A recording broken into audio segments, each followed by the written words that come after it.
Hi everybody, I'm Charlotte and today I'm working on a patchwork apron. I have a lot of leftover scraps and I thought it would be kind of cute to make a patchwork style apron using up some of these scraps. And so I started cutting out squares to make the ruffle the patchwork look. But anyway, so I'll be demonstrating some of the, how I did some of this stuff. But anyway, this will be the ruffle. And then after looking through all my fabric, I didn't have really anything I liked that matched that, so I had to go out and buy some fabric. And I think this yellow will be great for the body of the apron. And then I think, the bib, I'll use another scrap for this little insert bib here. And then I didn't have anything that would be contrast for the ties, so I think I'm going to do the ties in a contrast pink, but it still will match with my patchwork ruffle. And then, using up more scraps, I think what I'm going to do is make patchwork pockets. So I think I'm going to make about 4 squares about this size and cut out fabric out of this size, and I think it's like about 3 1/4 by 3 3/4, and then I'll sew them together to make the pockets, so the pockets will be patchwork as well. So anyway, that's what I am doing, and we'll see how it goes. Hopefully it'll turn out cute. Okay, so I am demonstrating how to make a patchwork ruffle in my mind's eye, how it will be. So I made a pattern 5 1/2 by 5 1/2 inches, and I'm going to cut out 12. But it's going to be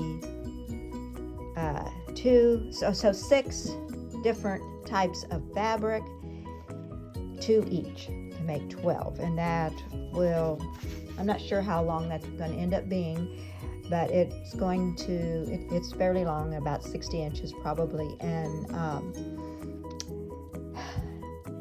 I'll gather it to make the ruffle for my apron. And so the gathering will take out some of the length. So anyway, I guess here we go. Okay, as you can see, I'm kind of rummaging around and looking at all the different fabric scraps that I have, trying to decide which ones are going to look good together. And I really like to cut 2 fabrics, two pieces at the same time, like right here. Sometimes you can, if you have enough fabric, you can do that. And so anyway, I'm using my pinking shears. I like having the jagged edges. And I'm just going to continue on cutting out my 5 1/2 by 5 1/2 square. I'm doing my little Paris fabric now, and so I'm doing it individually so I can actually get the see the Eiffel Tower and make sure I got the Eiffel Tower in the right spot. And it just depends how much fabric you have. And really the hardest part for quilting, which I'm not a quilter, is cutting out these squares all in the same size and as straight as possible. That's and getting the corners lined up. But luckily, I'm just doing one long strip, so I'm not really having to worry about the corners matching up. So I'm just gonna cut out the squares as straight as possible. And like I said, I'm making 2 each of each fabric. I have 6 fabrics that go together, kind of match together: pink, yellow, purple, all my favorite colors. I just, to try to make sure that they all go together and match together. So I'm just going to continue on cutting out all my squares, as you can see here.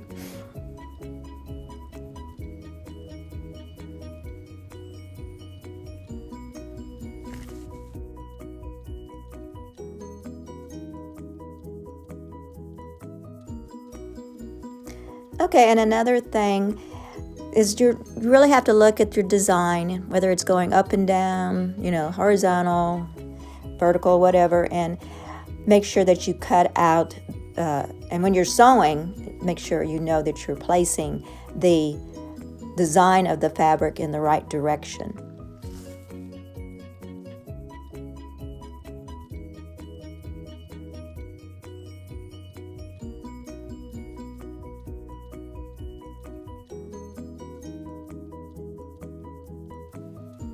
Okay, so now I am taking my squares that I have cut out over to my sewing machine. I'm going to start sewing the sides together, as you can see there. And the other thing that's important is that if you have a design like my Paris design fabric, that actually like a picture that you don't want to have it sewn upside down, so you want to make sure you're lining things up correctly when you're sewing these sides together.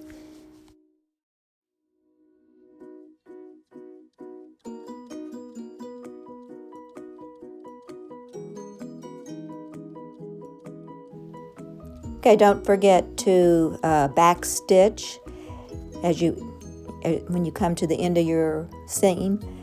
And I know my sewing machine has the button that you can use to sew, start the sewing or stop the sewing, and doing the back stitching.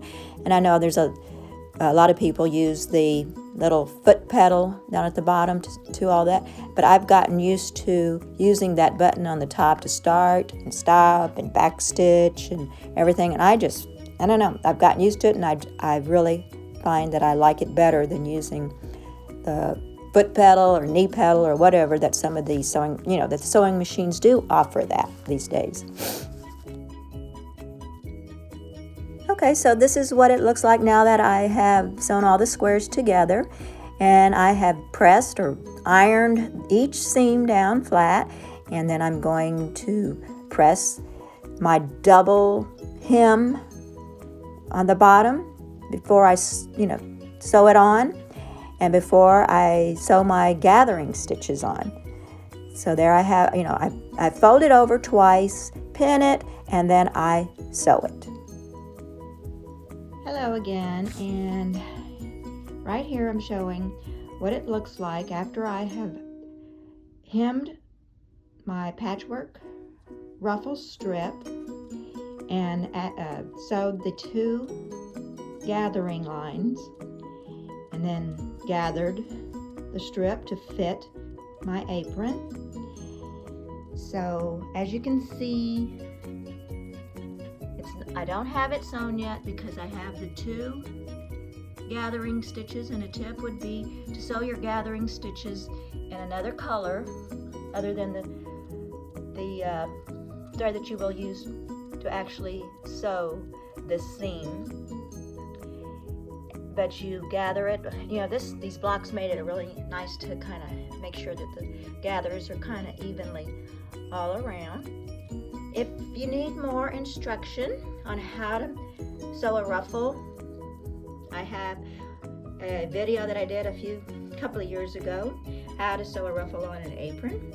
I'll leave the link for that video in the body of the description for this particular video if you need any other instruction. I'm not going to show you how I do a complete ruffle again.